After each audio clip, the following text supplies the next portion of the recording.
Charlie and the Chocolate Factory, Chapter 30. Charlie's Chocolate Factory. The great glass lift was now hovering high over the town. Inside the lift stood Mr. Wonka, Grandpa Joe, and little Charlie. "Oh, how I love my chocolate factory," said Mr. Wonka, gazing down. Then he paused, and he turned around and looked at Charlie with the most serious expression on his face. "Do you love it too, Charlie?" he asked. "Oh, yes," cried Charlie. "I think it's the most wonderful place in the whole world." "I am very pleased to hear you say that," said Mr. Wonka, looking more serious than ever. He went on staring at Charlie.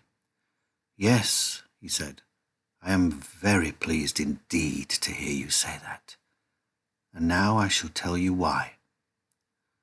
Mr. Wonka cocked his head to one side, and all at once the tiny, twinkling wrinkles of a smile appeared around the corners of his eyes, and he said, "You see, my dear boy, I have decided to make you a present of the whole place.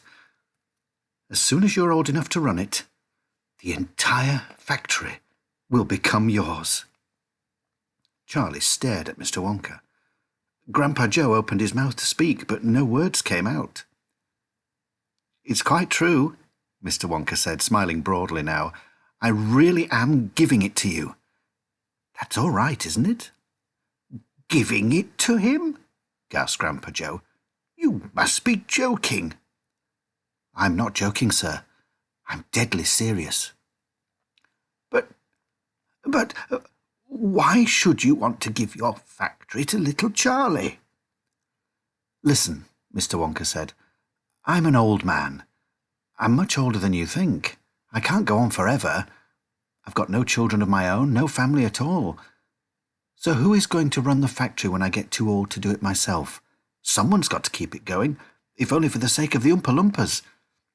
Mind you, there are thousands of clever men who would give anything for the chance to come in and take over from me.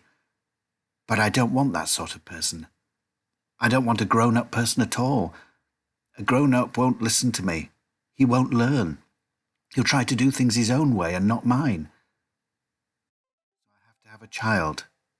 I want a good, sensible, loving child, one to whom I can tell all my most precious sweet-making secrets while I'm still alive." "So that is why you sent out the golden tickets," cried Charlie. "Exactly," said Mr. Wonka. "I decided to invite 5 children to the factory, and the one I liked best at the end of the day would be the winner."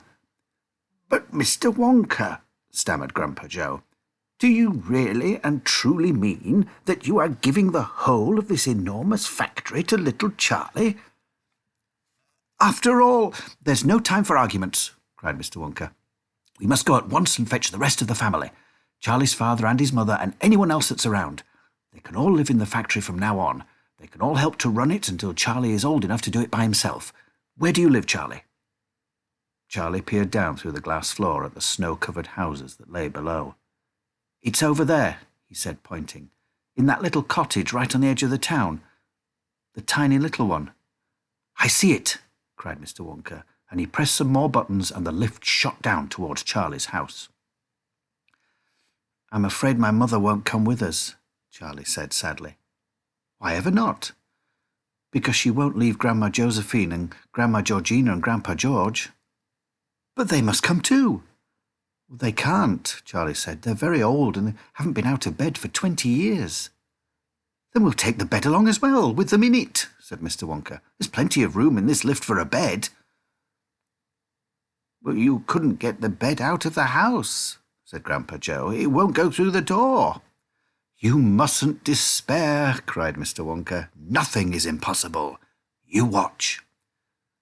The lift was now hovering over the roof of the Bucket's little house. "What are you going to do?" cried Charlie. "I'm going right on in to fetch them," said Mr. Wonka. "How?" asked Grandpa Joe. "Through the roof," said Mr. Wonka, pressing another button. "No!" shouted Charlie. "Stop!" cried Grandpa Joe. Crash went the lift right down through the roof of the house into the old people's bedroom.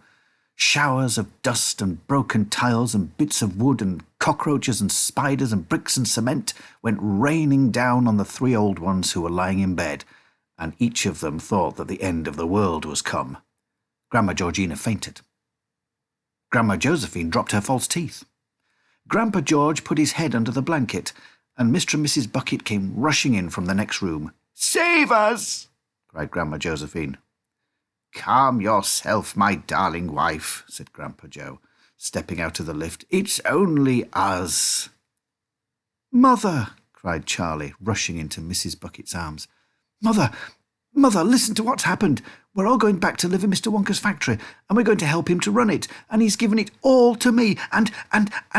"What are you talking about, Charlie?" said Mrs. Bucket. "Just look at our house," cried poor Mr. Bucket. "It's in ruins." "My dear sir," said Mr. Wonka, jumping forward and shaking Mr. Bucket warmly by the hand, "I'm so very glad to meet you. You mustn't worry about your house. From now on, you're never going to need it again anyway." "Who is this crazy man?" screamed Grandma Josephine. "He could have killed us all." "This," said Grandpa Joe, "is Mr. Willy Wonka himself." It took quite a time for Grandpa Joe and Charlie to explain to everyone exactly what had been happening to them all day. And even then they all refused to ride back to the factory in the lift. "I'd rather die in my bed," shouted Grandma Josephine. "So would I," cried Grandma Georgina. "I refuse to go," announced Grandpa George.